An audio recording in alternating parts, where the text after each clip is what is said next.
नमस्कार बच्चों, Isha classes online education में आपका एक बार फिर से स्वागत है। देखिए बच्चों, 12th क्लास आरबीएसई बोर्ड में हम लोग आज जो 16वें नंबर का चैप्टर है जिसका नाम है ममता, एक छोटी सी कहानी है जयशंकर प्रसाद जी के द्वारा लिखी हुई और एक ऐतिहासिक पृष्ठभूमि पर आधारित ये कहानी है।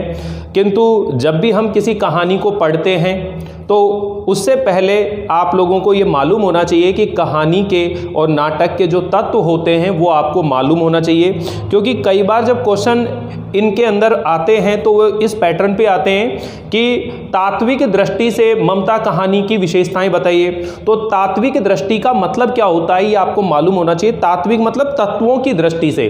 तो जितने भी प्रश्न बनते हैं कहानी और नाटक के अंदर वो उन तत्वों पर आधारित होते हैं। 6 तत्व होते हैं। नंबर 1 कौन सा होता है? कथानक होता है। दूसरे नंबर पर अगर हम बात करें तो देश काल या वातावरण होता है, और तीसरे नंबर पर अगर हम बात करें तो पात्र या चरित्र चित्रण होता है। चौथे नंबर पर हम भाषा शैली के बारे में बात करते हैं। 5वें नंबर पर वेशभूषा के बारे में बात करते हैं, और 6ठे नंबर पर होता है उद्देश्य।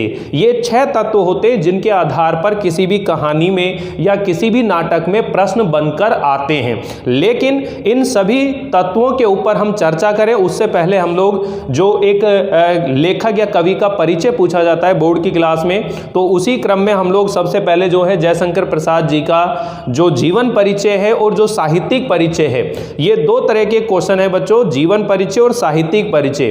अभी आप जो पिछले वीडियो देख रहे हो उसके अंदर कई वीडियो में ऐसा हो सकता है कि मैंने आप लोगों को ये कॉमन जो है बता दिया हो, लिखवा दिया हो, लेकिन अभी जैसे ये कोर्स हमारा फिनिश होता है तो उसके बाद में हम जितने भी चैप्टर हैं उनके जितने भी संभावित प्रश्न हैं, जो बोर्ड में आने लायक प्रश्न हैं, उन प्रश्नों को मैं आपको यहाँ बोर्ड पर सोल्व कराऊंगा। बाकायदा आपको लिख करके बताऊंगा कि आपको वो उत्तर कैसे लिखना चाहिए। उसके लिए आप लोग धैर्य रखें, जुड़े रहें और अपना अध्ययन जो है इसी तरह से सुचारू रूप से जारी रखें। तो देखिए, सबसे पहले हम बात करते हैं जयशंकर प्रसाद जी की। तो देखिए, जयशंकर प्रसाद जी हिंदी साहित्य में किस युग के यानी किस काल के कवि हैं? अगर ये बात अगर आपसे पूछी जाए तो आपको उत्तर जो होगा वो होगा छायावाद। यानी हिंदी साहित्य के अंदर जो आधुनिक युग है, आधुनिक युग के अंदर जो 6 चरण हुए हैं, 6 काल हुए हैं, उन्हीं के अंदर तीसरे नंबर का जो चरण आता है वो आता है छायावादी युग, छायावादी काव्य धारा। इस छायावादी काव्य धारा के अंदर 4 स्तंभ हुए हैं। उन 4 स्तंभों में से एक प्रमुख स्तंभ जयशंकर प्रसाद जी माने जाते हैं। तो जयशंकर प्रसाद जी छायावाद के प्रवर्तक हैं या जनक के रूप में मानते हैं। और इनका जन्म अगर हम बात करें तो कब हुआ? सन 1889 यानी 1889 के अंदर उत्तर प्रदेश के अंदर वाराणसी जो जिला है वहाँ उनका जन्म हुआ है। एक संपन्न परिवार में इनका जन्म हुआ है। तो देखिए, अगर हम अभी बात करें कि उनके जीवन के अंदर भी उनके पिताजी का जो देहांत है वो उनकी अल्प आयु में यानी कम आयु के अंदर ही उनका देहांत हो गया था। परिवार की जो जिम्मेदारी है वो उनके ऊपर आ गई थी।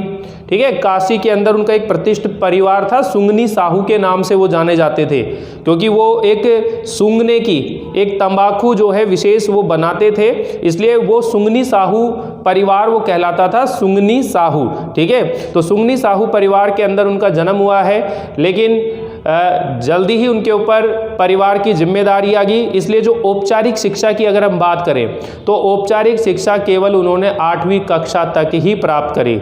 लेकिन जयशंकर प्रसाद जी ने अपने खुद के अध्ययन से उन्होंने हिंदी, अंग्रेजी, संस्कृत, पाली, प्राकृत कई भाषाओं का अध्ययन उन्होंने स्वयं ही किया, और आगे चलकर वो जो साहित्य का जो क्षेत्र है उसके अंदर वो सुचारू रूप से कार्य करते रहे। ठीक है, उनके बहुत सारे उपन्यास हैं जो बहुत ज़्यादा प्रसिद्ध भी हुए हैं। जयशंकर प्रसाद जी एक तरह से छायावाद के जनक के रूप में इतने प्रसिद्ध हैं कि उन्होंने प्रकृति के ऊपर ही अपने मनोभावों को, मन की स्थितियों को उन्होंने उजागर करने की कोशिश की। और साथ ही अगर ये कहें कि ये बहुमुखी प्रतिभा के धनी थे। बहुमुखी प्रतिभा का मतलब है मल्टीपल टैलेंट था उनके अंदर। वो उपन्यास भी लिखे उन्होंने, कहानी भी लिखी उन्होंने, नाटक भी लिखे, ठीक है, निबंध भी लिखे। तो जितनी भी जो साहित्य की विधाएं हैं सबके अंदर उन्होंने अपनी लेखनी चलाई। तो इस तरह से आप लोग इसका जो जीवन परिचय है वो आप बता सकते हैं। साहित्यिक परिचय जो आता है उसके अंदर हम लोग उसके जो साहित्य के क्षेत्र में जो भी उपलब्धियां होती हैं, कौन कौन से सम्मान प्राप्त करे उन्होंने, कौन कौन सी रचनाएं लिखी हैं, कौन सी रचना कब प्रकाशित हुई, कौन कौन से समाचार पत्रों का संपादन किया है, ये जो बातें हैं वो साहित्यिक परिचय के अंदर आप उनको लिख सकते हैं। और अभी ये जो चैप्टर चल रहा है इसके बाद हम लोग उन्हीं जो क्वेश्चन आंसर की मैं बात कर रहा हूँ आप लोगों से, वो सीरीज हम लोग शुरू करने वाले हैं। तो आप लोग देखिए, सबसे पहले मैं आपके सामने यहाँ आप अपनी बुक निकाल लीजिए और ये जयशंकर प्रसाद जी का जो जीवन परिचय, ये मैं आपको आज के इस वीडियो के अंदर केवल कुछ बातें लिखवा रहा हूँ क्योंकि हम लोग इन सब चीज़ों को वापस से करने वाले हैं।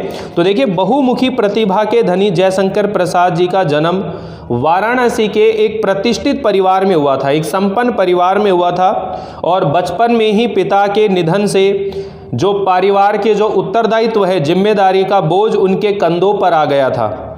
8वीं कक्षा तक उन्होंने औपचारिक शिक्षा प्राप्त करी नियमित रूप से और अपने अध्ययन से उन्होंने संस्कृत, पाली, हिंदी, उर्दू, अंग्रेजी इन भाषाओं का और साहित्य का एक विस्तृत, एक विशद ज्ञान प्राप्त किया।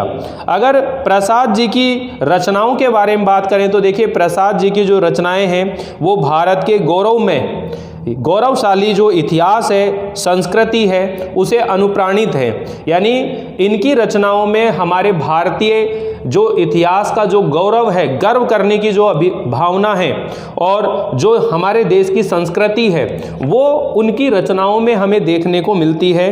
कामायनी उनका सबसे प्रसिद्ध काव्य है, महाकाव्य, जिसमें आनंदवाद की एक नई संकल्पना, समरसता का संदेश निहित है। यानी सभी के साथ आनंद के साथ अपना जीवन व्यतीत करने का एक संदेश है। प्रेम, समर्पण, कर्तव्य एवं बलिदान की भावना से ओतप्रोत उनकी कहानियां पाठक को अभिभूत कर देती है। यानी कि इनकी कहानियों के अंदर प्रेम है, समर्पण है, कर्तव्य और बलिदान की भावना है, ये इनकी कहानियों में प्रमुख रूप से देखने को मिलता है। तो देखिए, इनकी जो प्रमुख रचनाएं हैं वो आपके सामने आपकी बुक में आप देख सकते हो कि आंसू, झरना, लहर, कामायनी, प्रेम पथिक, ये इनके काव्य हैं। लेकिन जो स्कंदगुप्त है, चंद्रगुप्त है, ध्रुव स्वामिनी है, जन्मेजय का नाग यज्ञ है, राज्यश्री है, अजात शत्रु है, विशाख है, एक घूंट, कामना, करुणालय, कल्याणी, परिणय, अग्निमित्र, प्राश्चित, सज्जन, ये इनके नाटक हैं। छाया, प्रतिध्वनि, आकाशदीप, आंधी, इंद्रजाल, ये इनके कहानी संग्रह। देखिए, आपको ऐसा लग रहा होगा कि आज पता नहीं सर कैसे पढ़ा रहे हैं, लेकिन ध्यान दीजिए बच्चों, मेरा उद्देश्य ये है कि एक बार अभी ये जैसा बुक में लिख रखा है ऐसा तो हमको लिखना है नहीं, मैं आप लोगों को थोड़ा सा विस्तार से ये चीज़ें समझाने चाहता हूं और इसीलिए मैं आप लोगों के यानी कि 9 से लेकर के 12 तक के जितने भी विद्यार्थी यहाँ अध्ययन कर रहे हैं उनके लिए मैं जो साहित्य के जो कवि हैं या जो लेखक हैं उनका अलग से परिचय मैं आप लोगों के लिए लेकर आ रहा हूं, जिसके अंदर केवल उनके परिचय के ऊपर ही चर्चा करेंगे, उनके साहित्यिक रचनाओं के बारे में चर्चा करेंगे, ताकि वो पूरा वीडियो सुनने के बाद आप उसमें से कुछ भी अपनी तरफ से लाइनें बना करके आप लिख सकें और आपको बहुत ज़्यादा सुविधा मिलने वाली उससे।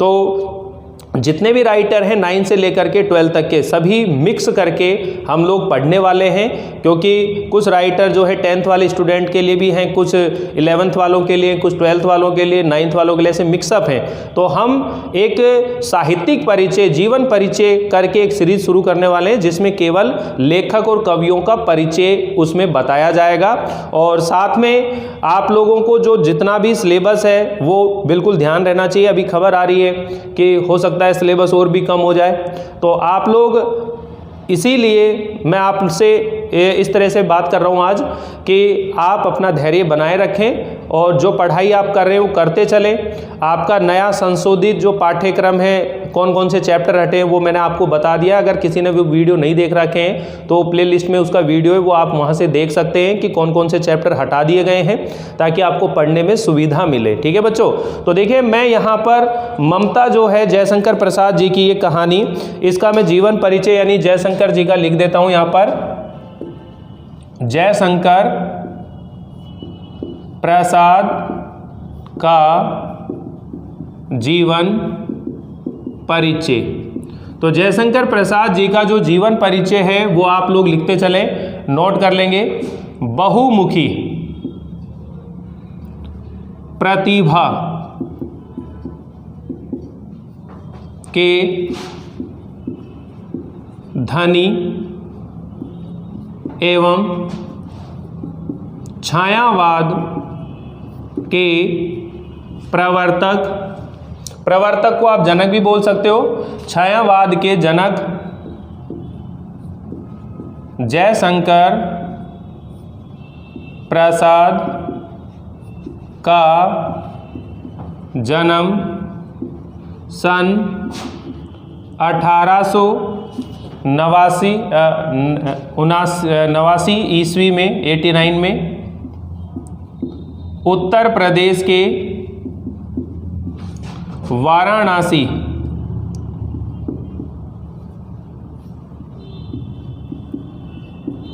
जिले में एक संपन्न परिवार में, वाराणसी जिले में एक संपन्न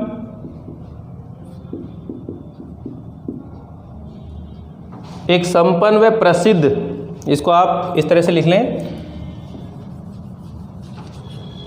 जिले में एक संपन्न व प्रसिद्ध सुंगनी साहू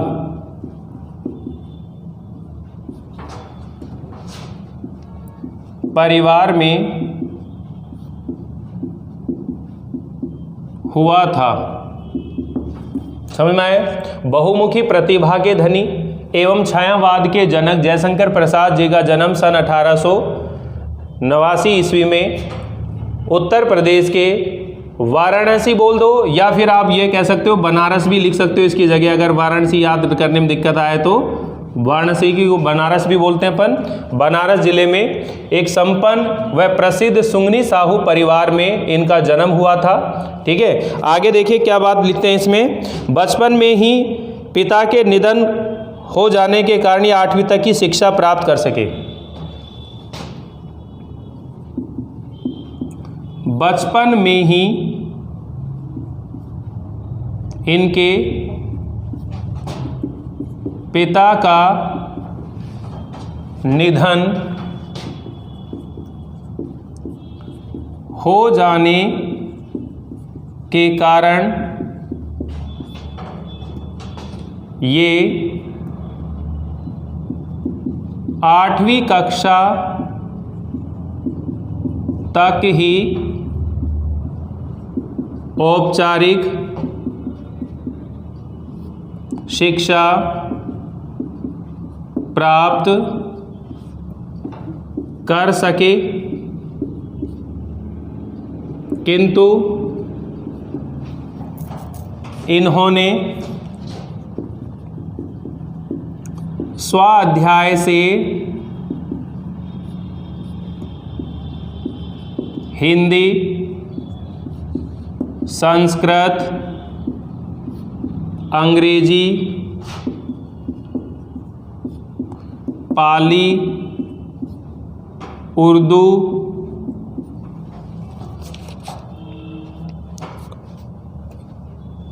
आदि भाषाओं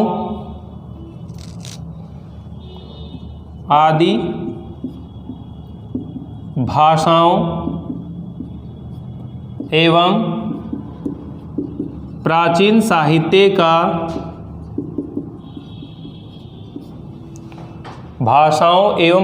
साहित्य का ज्ञान प्राप्त किया। ठीक है, 8वीं तक ही इन्होंने औपचारिक शिक्षा प्राप्त कर सके, किंतु इन्होंने अपने अध्ययन से हिंदी, संस्कृत, अंग्रेजी, पाली, उर्दू आदि भाषाओं एवं प्राचीन साहित्य का इन्होंने क्या करा, ज्ञान प्राप्त किया।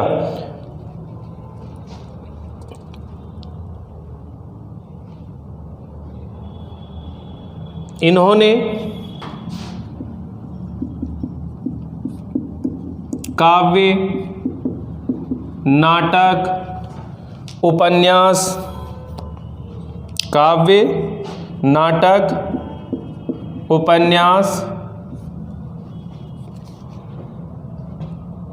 कहानियाँ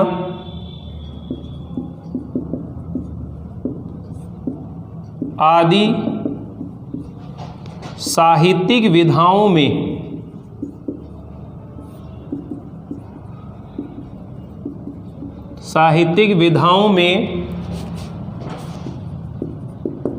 जितना लिखा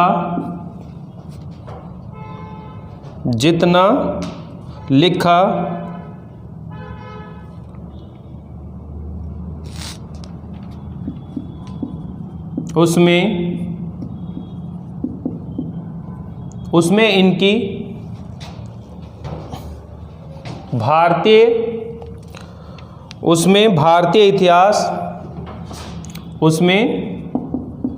भारतीय इतिहास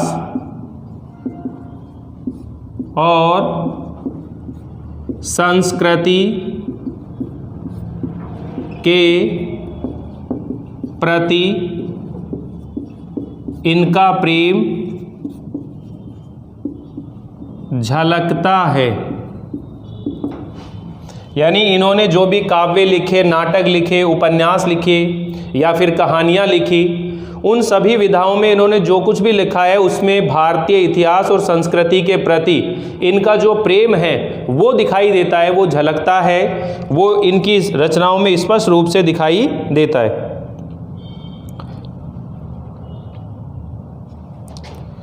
इन्होंने 70 से अधिक कहानियाँ लिखी हैं। इनका निधन सन 1937 ईस्वी में हुआ था। इनका निधन सन 1937 ईस्वी में हुआ था। अगर हम बात करें इनके प्रमुख रचनाओं के बारे में, तो यहाँ आप इनकी रचनाओं के बारे में लिख सकते हैं। प्रमुख रचनाएं: जयशंकर प्रसाद की प्रमुख रचनाएं इस प्रकार हैं।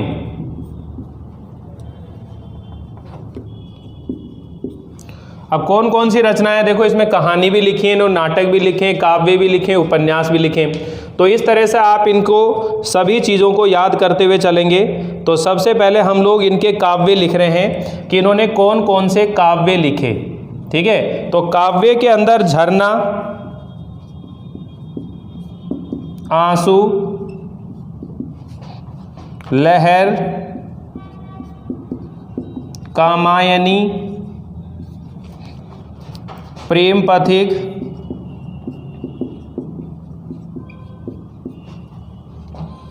ठीक है। फिर हम इनके नाटकों के बारे में बात करते हैं कि इन्होंने कौन कौन से नाटक लिखे हैं। तो स्कंदगुप्त, इन्होंने इतिहास के ऊपर ही, ऐतिहासिक घटनाओं के ऊपर ही नाटक लिखे। स्कंदगुप्त, चंद्रगुप्त, ध्रुव स्वामिनी,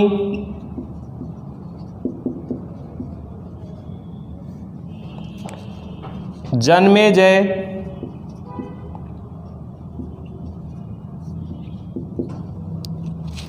का नागयज्ञ, जन्मेजय का नागयज्ञ, राज्यश्री, अजातशत्रु, विशाख,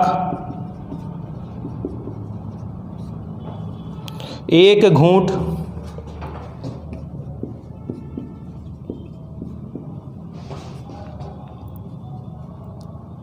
कामना,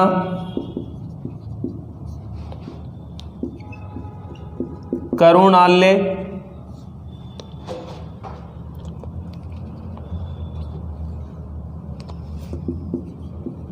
कल्याणी, परिणय, अग्निमित्र,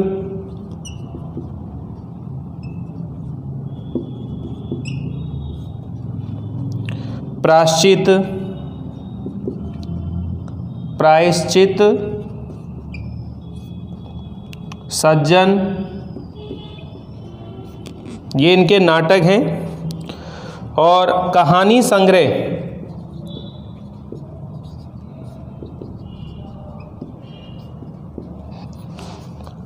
छाया प्रतिध्वनि,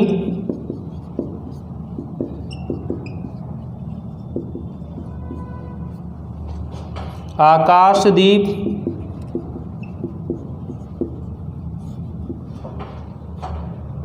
आंधी,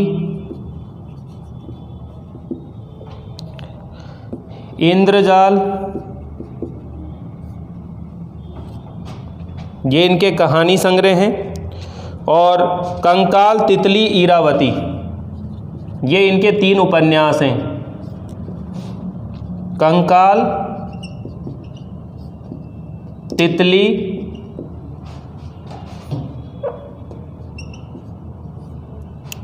इरावती,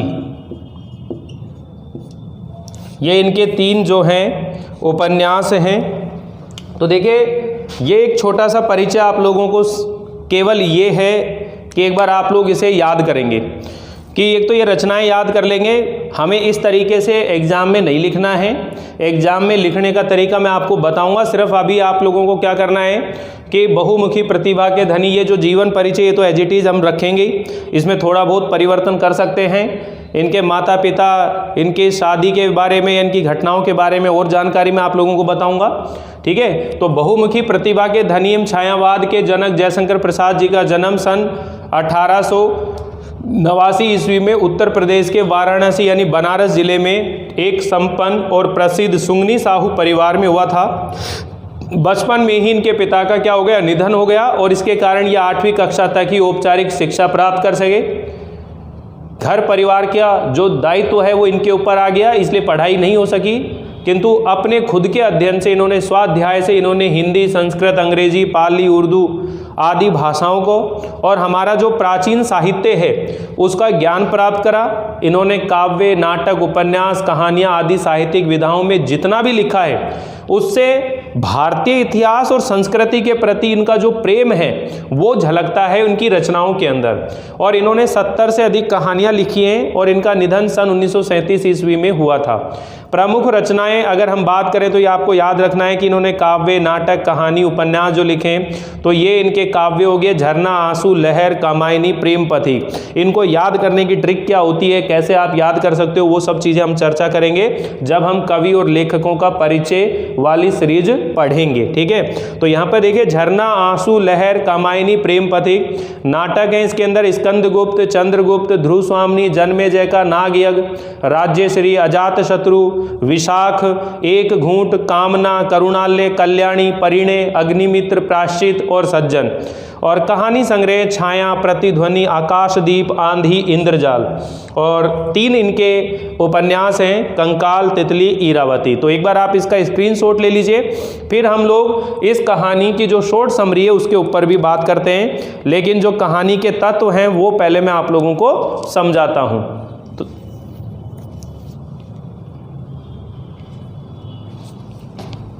चलिए मैं इसे मिटा देता हूं और फिर हम बात करते हैं इस कहानी के तत्वों के ऊपर। और अगर आपको तत्व समझ में आ जाते हैं तो फिर जो कहानी है उसको समझने में आसानी होती है।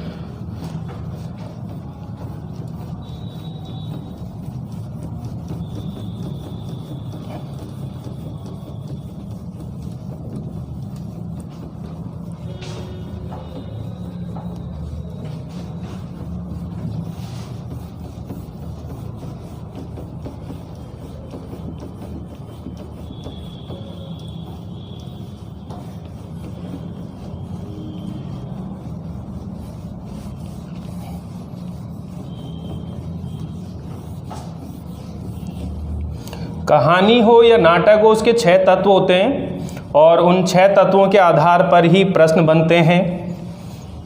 इन 6 तत्वों को आप ज़रूर सीखें और आपके कोर्स में जो कहानियाँ हैं, जो नाटक हैं, वो मैं आपको एक साथ बता भी दूंगा कि इनके अंदर ये सब चीज़ें आपको याद रखनी है। इससे पहले आपने तौलिए जो एकांकी पढ़ी थी, वो भी एक नाटक की विधा है, और उसने कहा था, वो कहानी आपने सेकंड बुक के अंदर,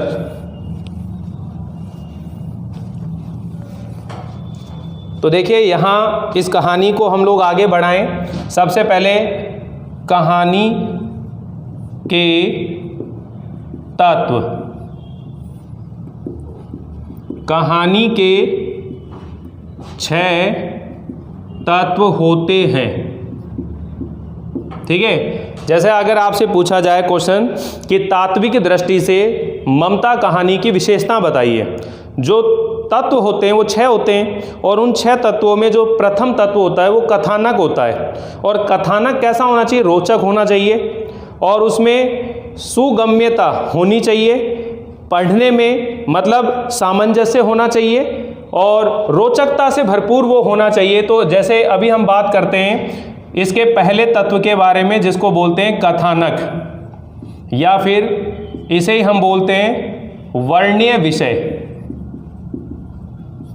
इसी को हम कथ्य भी बोल देते हैं, इसी को हम क्या बोल देते हैं? कथ्य भी बोल देते हैं, प्रतिपाद भी बोल देते हैं। तो ये सब हम बातें करते हैं। देखिए कि ये जो ममता कहानी है ये ऐतिहासिक पृष्ठभूमि पर आधारित है। पहली बात तो इसमें ममता नामक एक लड़की है, ये एक चरित्र प्रधान कहानी है, जिसमें ममता के चरित्र को ही उजागर किया गया है कि ममता किस तरह से शरणागत की रक्षा करती है। उसमें त्याग, बलिदान, कर्तव्य निष्ठा की भावना है। तो कुल मिलाकर ये जो कहानी है ये एक चरित्र प्रधान और नायिका प्रधान कहानी है, और ऐतिहासिक पृष्ठभूमि पर आधारित है। समझ में नहीं है? और इस कहानी के अंदर ममता जो है उस महिला के चरित्र को या उसकी जो विशेषताएं हैं उसे बताना है, क्योंकि इस कहानी की जो नायिका है वो कौन है? ममता ही है। तो वापिस सुन लीजिएगा कि ममता कहानी ऐतिहासिक पृष्ठभूमि पर आधारित एक चरित्र प्रधान या नायिका प्रधान कहानी है। इस कहानी के अंदर ममता के चरित्र को यानी चारित्रिक गुणों को उजागर करना है। साथ ही ममता कहानी के माध्यम से जयशंकर प्रसाद जी जो हैं भारतीय संस्कृति में जो एक आदर्श नारी होती है, एक आदर्श स्त्री होती है, उसमें क्या क्या गुण होते हैं, यहाँ ममता के माध्यम से वो बातें भी उजागर की गई है कि यहाँ की महिलाएं एक आदर्श नारी होती हैं, उनमें त्याग, बलिदान और कर्तव्य निष्ठा की भावना होती है। वो अतिथि सत्कार और शरणागत की रक्षा करने के लिए हमेशा तत्पर रहती हैं। ये भारतीय संस्कृति के जो आदर्श हैं वो यहाँ इस कहानी में उजागर किए गए हैं। बहुत बढ़िया कहानी है। शॉर्ट समरी भी मैं आप लोगों को समझाऊंगा, लेकिन पहले एक बार आपको ये कथानक और जो कथ्य हैं इनके बारे में मैं लिखवाता हुआ चल रहा हूँ। तो कहानी का जो पहला तत्व होता है वो है कथानक। तो हम लोग यहाँ पर लिख सकते हैं कि ममता कहानी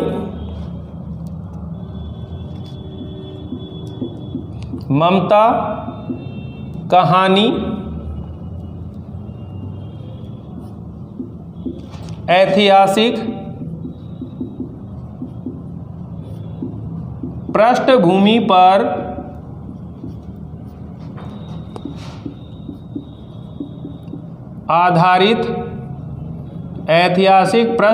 पर आधारित एक चरित्र प्रधान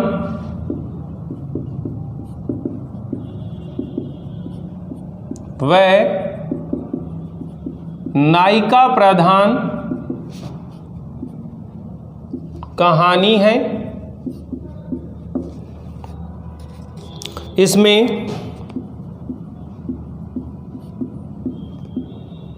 ममता के त्याग, बलिदान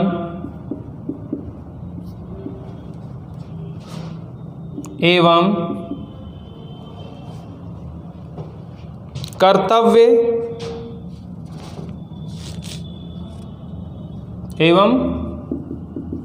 कर्तव्य निष्ठता की भावना का चित्रण किया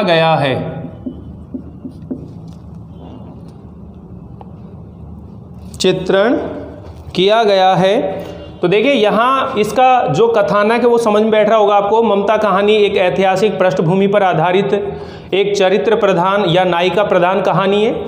इस कहानी में ममता के त्याग, बलिदान एवं कर्तव्य निष्ठा की भावना का क्या किया गया है, चित्रण किया गया है कि ये ममता जो है रोहतास दुर्ग का मंत्री होता है जिसका नाम होता है चूड़ामणि। रोहतास दुर्ग का एक मंत्री होता है जिसका नाम होता है चूड़ामणि। उसकी बेटी है और ये 23 वर्ष की आयु में, 23 साल की आयु में ही विधवा हो जाती है। भारतीय समाज में एक विधवा स्त्री की क्या स्थिति होती है, ये बहुत बड़ा विषय है हमारे समाज के लिए। इसलिए इनके पिताजी जो हैं, जिनका नाम चूड़ामणि है, वो अपने बेटी को जिस लाड़ प्यार से उन्होंने बचपन से पाला है और इतनी कम आयु में, 23 साल की आयु में ही वो विधवा हो जाती है, तो उसके भविष्य को लेकर के वो चिंतित रहता है। कल को इस दुर्ग पर किसी का अधिकार हो जाएगा, क्योंकि उस समय जो शेर शाह सूरी है, आपने शेर शाह सूरी का नाम सुना होगा। उस समय जो शेर शाह सूरी है वो भारत में आक्रमण करने के लिए आ चुका था और उसकी विशाल सेना के सामने भारत के अनेक राजाओं ने नतमस्तक कर दिया था। हुमायूं जो है, अकबर के पिताजी हुमायूं, वो उन्हीं के शासनकाल के समय के हैं। शेर शाह सूरी और हुमायूं के बीच में चौसा का युद्ध हुआ था 1540 में। कौन से समय हुआ था?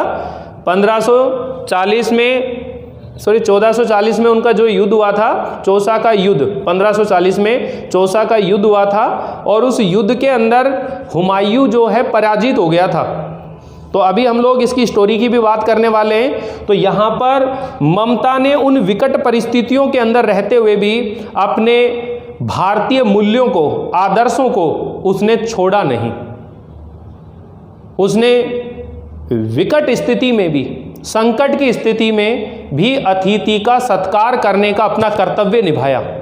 तो ये जो कहानी, इसमें बहुत सारी चीज़ें आपको सीखने को मिलेंगी। तो पहली बात आपको समझ में आ गई कि ये ऐतिहासिक पृष्ठभूमि पर आधारित एक कहानी है, चरित्र प्रधान कहानी है, नायिका प्रधान कहानी है, क्योंकि नायिका ममता को लेकर ही ये कहानी रची गई है। इसीलिए इसमें ममता के जो चारित्रिक गुण हैं कि उसमें त्याग, बलिदान, कर्तव्य निष्ठा की भावना है, उसी बात का यहाँ पर चित्रण किया गया है। कहानी का जो दूसरा तत्व होता है बच्चों, वह होता है पात्र या चरित्र चित्रण। क्या होता है? वह है पात्र या चरित्र चित्रण। अब देखिए, इस कहानी की अगर हम बात करें तो इस कहानी के अंदर जो मुख्य पात्र है, इस कहानी में जो मुख्य पात्र है या इस कहानी की जो नायिका है, वो तो कौन है? वो तो ममता है। ठीक है। और ममता का जो पिताजी हैं उसका नाम क्या है? चूड़ामणि है। ठीक है। और ये चूड़ामणि कौन है? ये रोहितास दुर्ग है के मंत्री हैं। ये रोहितास दुर्ग के क्या है? ये मंत्री हैं। रोहितास दुर्ग के क्या है? ये मंत्री हैं। अब यहाँ पर देखिए, एक जो कैरेक्टर आएगा, यहाँ पर जो हुमायूं है, कौन है? हुमायूं है। अब ये जो हुमायूं है और इसके साथ में शेर शाह सूरी, इनका वर्णन है। अब ये जो हुमायूं है ये कौन है? मुगल है। और ये जो शेर शाह सूरी है ये कौन है? पठान है। तो इसे मुगल पठान का युद्ध भी कहा जाता है, मुगल पठान का युद्ध। और ये युद्ध कौन सा है? चौसा का युद्ध है। चौसा का युद्ध है। और ये कब हुआ था? 1540 में हुआ था। कब हुआ था ये? 1540 में। मुगल पठान युद्ध, तो एक इन कैरेक्टर्स का नाम आया है। ये जो हुमायूं है, इसका जो सेनापति है, इसका जो मंत्री है या सेनापति है, उसका नाम आया है गिरजा। क्या नाम आया है? गिरजा। ठीक है। और साथ ही जब ये ममता अपने जीवन में अंतिम समय में, यानी कि वृद्ध हो जाती है, ये 70 साल की हो जाती है, तो उस समय गांव की कुछ महिलाओं का वर्णन आया है। ठीक है। कुछ गांव की क्या होती हैं? गांव की बुजुर्ग महिलाएं होती हैं, उनका वर्णन आया है। तो देखिए, जब भी कोई कहानी लिखी जाती है, कोई नाटक लिखा जाता है, तो उसके अंदर जो पात्र होते हैं, तो कुछ पात्र तो मेन होते हैं, मुख्य होते हैं, कुछ पात्र ऐसे होते हैं जिनके केवल नाम आते हैं। तो यहाँ पर हुमायूं को ढूंढते हुए जो हैं सैनिक भी आते हैं, तो ये सैनिकों की भी बात होगी यहाँ पर कि सैनिक आएंगे ढूंढते हुए।